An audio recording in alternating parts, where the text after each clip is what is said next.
Voltando, galera, agora para a nossa segunda aula, a gente vai ver o romantismo, finalmente, em Terra dos Tupiniquins, a gente vai ver o romantismo aqui no Brasil.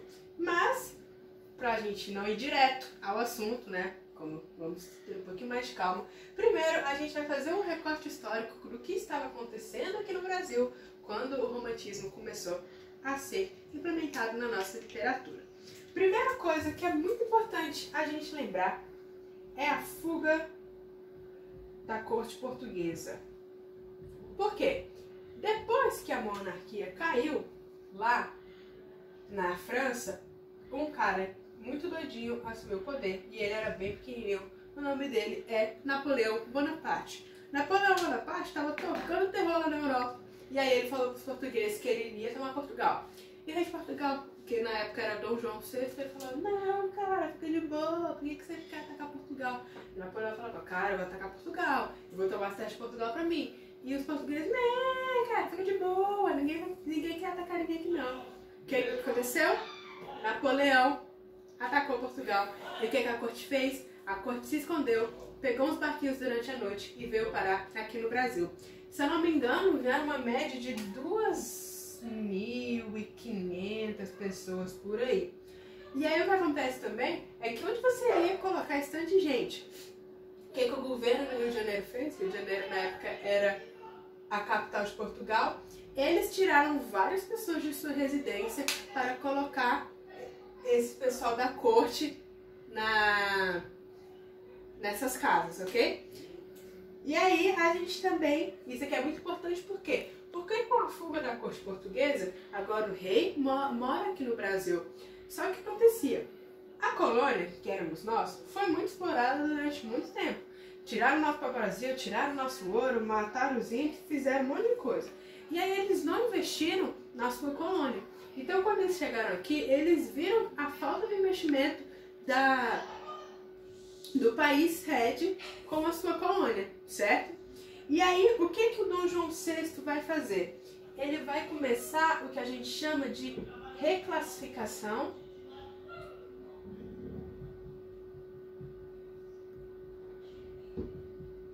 do território.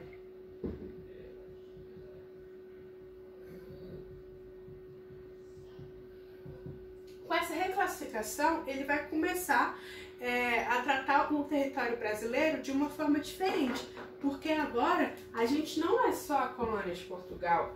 O Brasil agora tem o nome de Reino Unido.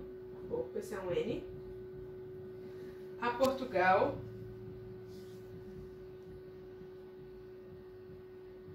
Brasil e Algarves. Agora a gente deixou de ser uma simples colônia e passou a ser um Reino Unido a Portugal, ou seja, uma extensão do Reino de Portugal. Então agora a gente não pode ter qualquer coisinha. E dessa maneira, o Dom João VI, ele começou a implementar coisas no Brasil. Sistema de esgoto, iluminação pública. Por quê? Porque agora a minha corte mora na colônia, então agora eu preciso investir na colônia que durante muito tempo eu só explorei, certo? E aí várias coisas vão acontecendo, a gente tem a abertura dos portos, a gente tem investimento, a gente tem a missão artística francesa no Brasil, isso tudo. Mas isso tudo vocês vão ver mais com a professora de história, a gente vai tratar um pouco mais de literatura aqui, ok? Então a gente também tem a criação da imprensa brasileira. Lembrando, por que isso é importante? Porque é aqui que vai começar a circulação dos nossos queridos folhetins. Criação da imprensa. A gente tem a criação do Museu Nacional, aquele que infelizmente pegou fogo em 2018, que a gente perdeu várias coisas. Mas por que eu estou falando esse monte de coisa? Porque com isso o perfil da sociedade brasileira começou a mudar. Aqui a gente também vai ter a burguesia entrando em evidência, a gente vai ter um pouco mais de investimento na questão da arte, na questão do meu território, como é que esse território se comportaria, ok? Então é muito importante pensar que a fuga da corte portuguesa foi extremamente importante para o desenvolvimento do Brasil como um país que futuramente viria a ser independente de Portugal, mas também muito importante para o desenvolvimento da literatura na estética romântica, ok? Então esse é o corte histórico, não muito grande, porque não vamos nos alongar, porque muita coisa pra gente ver nessa segunda aula. E aí a gente vai passar agora para as nossas gerações. O romantismo ele é dividido em 3 gerações na escrita em poesia, né?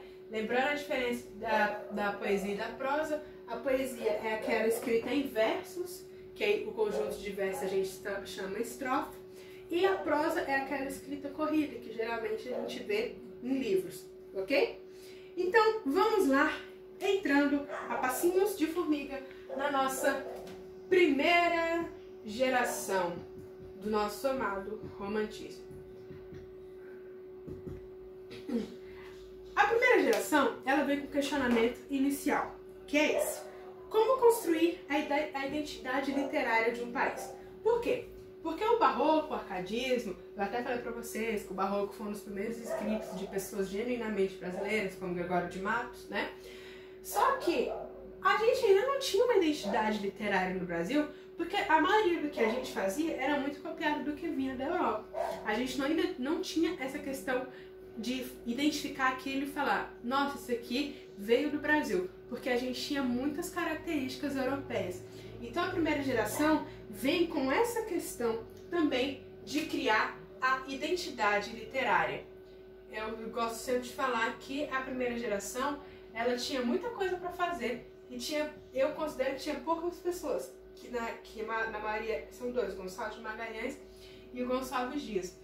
Eles tinham que fazer muita coisa, eles tinham que criar uma identidade literária, eles tinham que criar um sentimento de nação, eles tinham que criar um herói que fosse genuinamente brasileiro. E acho que faltou um pouquinho de gente para trabalhar aqui na primeira geração.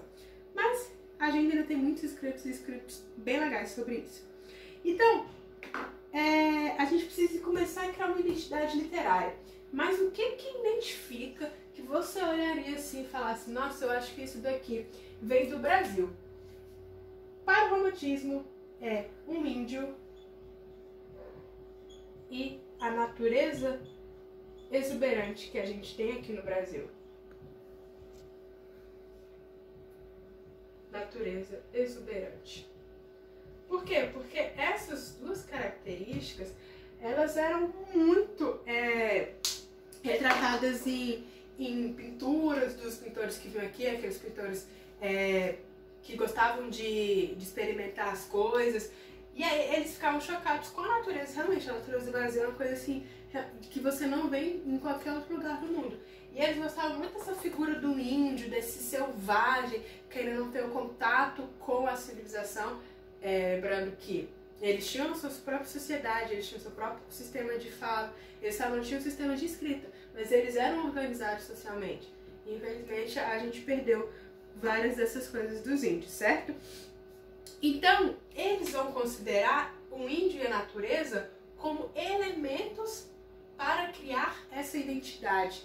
Porque quando eu ver que o meu escrito tem a ver com índio e natureza exuberante, eu automaticamente vou ligar com a identidade literária do meu país, chamado Brasil, ok?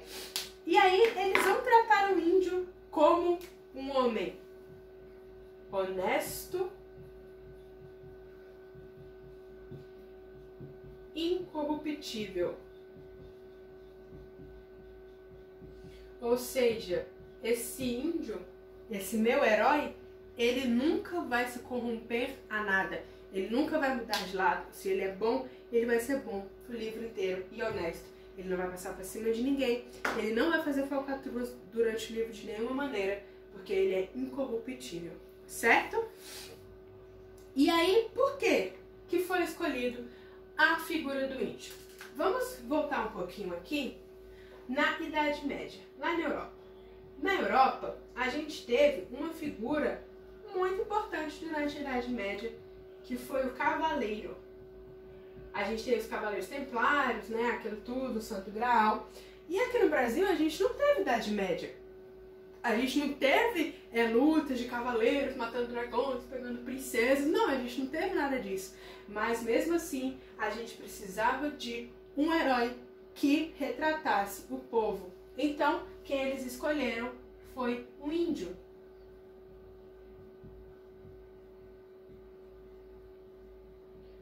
Então, quando perguntarem para vocês, isso às vezes costuma cair. Por que o brasileiro escolheu o índio? Porque a gente não teve o período medieval como teve na Europa para ter os cavaleiros. A gente então precisou se reinventar e escolher uma figura que representasse a identidade brasileira, que é um índio, ok? Lembrando que para mim isso aqui era muito negócio de fachada, porque eles representavam o índio como esse homem honesto, esse homem incorruptível, esse cara que fazia parte como elemento principal da identidade brasileira, mas aí eles mataram os índios, pegavam todas as suas terras e o governo não estava nem aí. Então era mais aquele negócio de fachada. Vamos pegar uma pessoa aqui, vamos tratá-lo como um bom herói, mas realmente na vida real a gente não faz nada disso. Aqui eles vão tratar o índio também como o bom selvagem, aquele mito do Rousseau, né? Aquela máxima do Rousseau. O homem nasce em bom, mas a sociedade corrompe. Só que nessa questão aqui, esse homem, esse bom selvagem, ele não se corrompe de nenhuma maneira. Então, a gente tem muito o mito do bom selvagem também presente na nossa primeira geração. Como disse para vocês, a natureza vai estar muito em evidência na questão, nos poemas e no romance indianista que a gente vai ver mais pra frente. A gente também vai ter muito sentimentalismo, claro. Essa primeira geração, ela tinha a função de criar um sentimento de nação nas pessoas. Por quê? O Brasil era um país muito dividido. A gente tinha escravo, a gente tinha senhor de escravo, a gente tinha português, a gente tinha pessoas que já tinham nascido aqui, que era filho de escravo com branco. Então, assim, era um pessoal que não conseguia se identificar como irmãos brasileiros de nação. Então, a primeira geração, ela vem com isso. Vamos criar um sentimento de nação nessas pessoas. Então, a gente precisa de quê? De sentimentalismo para poder colocar o meu país como algo muito bom, como algo que eu amo, como algo que é extremamente lindo e poderoso, para, consequentemente, eu conseguir criar um sentimento de nação nas minhas pessoas. Isso é para vocês verem como a literatura é tão importante. Essa função aqui foi das pessoas que escreviam. Elas tinham que criar um sentimento de nação nas pessoas. A literatura é extremamente importante, porque ela reflete diretamente na sociedade, ok? E agora a gente passa para a principal característica da primeira geração, que quando vocês pensarem em primeira geração, vocês vão pensar em nacionalismo. Nacionalismo por quê? Porque eu preciso criar esse sentimento de nação. Eu preciso que as pessoas sintam que façam parte da nação brasileira e que elas amem fazer parte do Brasil. Então eu vou ser extremamente nacionalista. Eu vou exagerar em tudo aquilo que eu acho bonito, em tudo aquilo que eu acho maravilhoso no Brasil, para que as outras pessoas sejam atingidas e também achem maravilhoso. E com o nacionalismo vão ter temas nacionais, temas que façam que remetam ao Brasil. Então, primeira geração, pensem em nacionalismo. A primeira geração quer criar uma identidade literária, quer criar o sentimento de nação no povo. Principais, índio e natureza exuberante, para criar a minha poesia. O meu índio, ele é honesto e incorruptível. Eu uso do sentimentalismo para atingir as outras pessoas e mostrar que nós sim, nós somos uma nação. E a partir da poesia eu consigo fazer isso, ok? Então essas são as características principais da primeira geração: índio, nacionalismo, sentimento de nação, natureza exuberante e o mito do bom selvagem, ok? A primeira geração, a gente tem dois autores muito importantes. Os dois se chamam Gonçalves, mais um é Dias e outro é de Magalhães, ok? Como eu disse pra vocês, para uma tarefa tão grande como foi a tarefa da primeira geração, ter dois escritores, assim, de grande renome, eu acho meio complicado. Poderiam ter mais, sim, mas acontece, né? Então agora a gente vai ver aqui o nosso primeiro escritor, que é o Gonçalves de Magalhães. No documentozinho tem uma foto dele. Isso aqui é o L, tá, galera? Gonçalves O Gonçalves de Magalhães, ele é muito importante para o romantismo brasileiro, para a primeira geração, porque ele foi considerado o fundador dessa escola literária no Brasil. Ele é considerado o fundador. Ele escreveu um livro chamado Suspiros Poéticos e Saudade. Suspiros Poéticos e Saudade. Foi publicado em 1836. E aí, esse é considerado o marco inicial do romantismo do Brasil. Por isso que o Gonçalves de Magalhães é tão importante. Como eu disse para vocês, ele publicou esse livro e por isso que ele é considerado o fundador do romantismo no Brasil. Assim, ele poderia ter mais coisas? Sim, concordo. Mas ele é mais lembrado por conta disso daqui. Então, quando pensarem em Gonçalves de Magalhães, pensem no fundador do romantismo no Brasil, aquele que publicou Suspiros Poéticos e Saudade em 1836 e deu início a essa escola no Brasil, ok? Agora, a gente vai passar para o maior nome da primeira geração, que vocês têm que saber, esse realmente é muito importante, que é o Gonçalves Dias. Gonçalves Dias, ele é o grande nome da primeira geração. As confeitas aqui, o grande da primeira, certo? Nos poemas do Gonçalves Dias, vocês vão encontrar natureza, claro, se ele faz parte do projeto da primeira geração, ele vai ter que exaltar a natureza, a pátria, ou seja, nacionalista, vou exaltar a minha pátria. Ele também vai vir muito com a questão da religião também, certo? Exaltar o meu índio como herói. O Gonçalves Dias é a personificação do projeto literário da primeira geração. Ele faz tudo que realmente era necessário fazer. O índio como herói, a minha pátria, a minha natureza e a religião. E aí, a gente tem os dois principais cantos dele, que é importantíssimo você saber, que é Canção do Exílio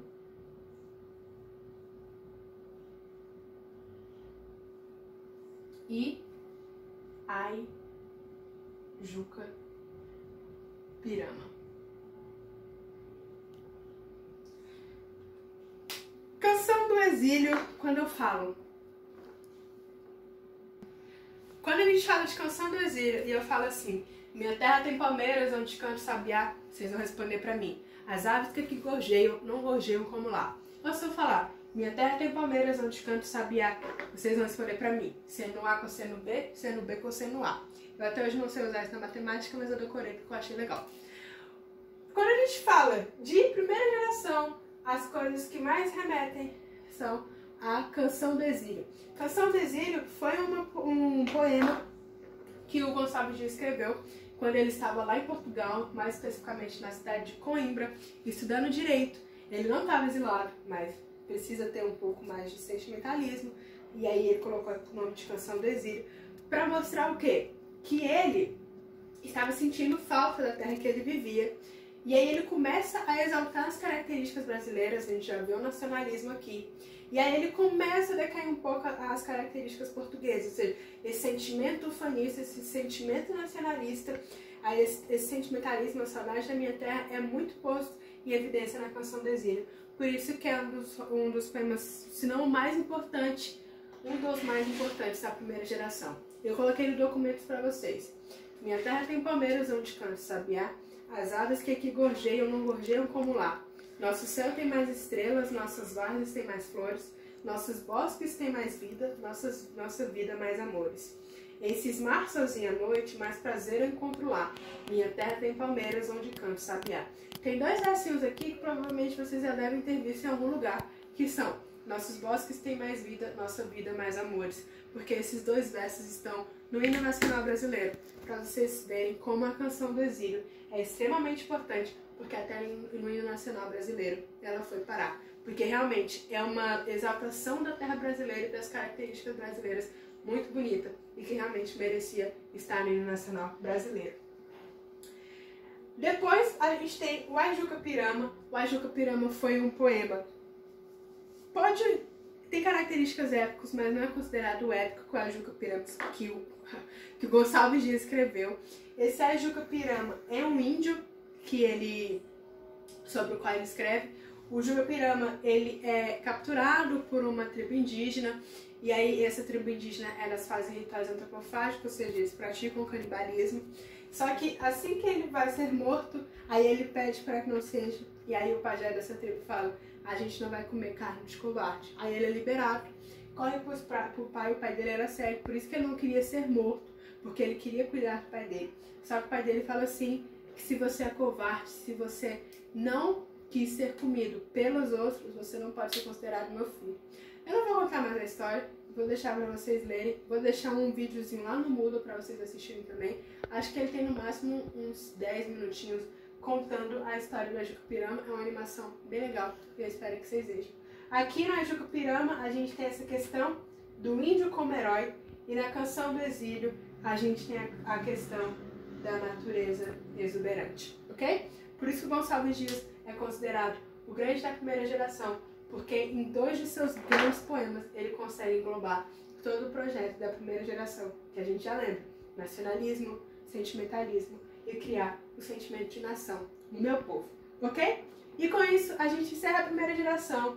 Agora a gente vai passar por uma geração um pouco mais obscura, uma geração um pouco mais dos emos e dos góticos, que é a segunda geração do nosso romantismo, e que a gente vai ter aquele famosíssimo Álvares de Azevedo, ok? É bem legal como as gerações do romantismo, elas são tão diferentes entre si. A primeira geração tem essa preocupação de criar um sentimento de nação, essa preocupação com o índio entre aspas, né? Esse sentimento... Ok. 3, 2, 1. Galera, voltando depois do que aconteceu com o quadro, estamos todos bem, ele tá bem também. A gente vai ver agora a segunda geração do romantismo. Meu cunhado arrumou aqui, acho que agora ele não vai cair mais. Como eu estava falando pra vocês antes aqui do nosso querido amigo cair, é bem interessante como as gerações são diferentes entre si. A primeira geração tem uma preocupação com essa criação da identidade nacional, desse sentimento de nação. A segunda geração, ela já vai vir com uma outra pegada, porque a segunda geração, ela também é conhecida como geração ultrarromântica, com 2 R's mesmo. Quando você tem essa geração ultrarromântica, é quando a gente começa a ver que o romantismo tem sentido no nome, né? Porque tudo que a gente falou agora não tinha muito a ver com romance, com amor e nada disso. Mas a segunda geração, ela é ultrarromântica, ou seja, ela traz essa questão do sentimentalismo muito exagerado, ok? Essa segunda geração também é conhecida como a geração do mal do século. Por quê? Porque durante toda a época que o romantismo perpetuou-se, ele perpetuou-se durante a época da tuberculose. A tuberculose, nessa época, era uma doença que não tinha cura. Então, se você pegava, você morria muito cedo. E, inclusive, a maioria dos nossos escritores da segunda geração, eles morreram com, no máximo, 23 anos ou 24 anos. Porque eles contraíam tuberculose. E aí, morriam. E a tuberculose ganhou essa questão... essa apelido de mal do século, e por isso que a segunda geração é também chamada de mal do século e ultrarromântica. Agora vamos lá para as principais características.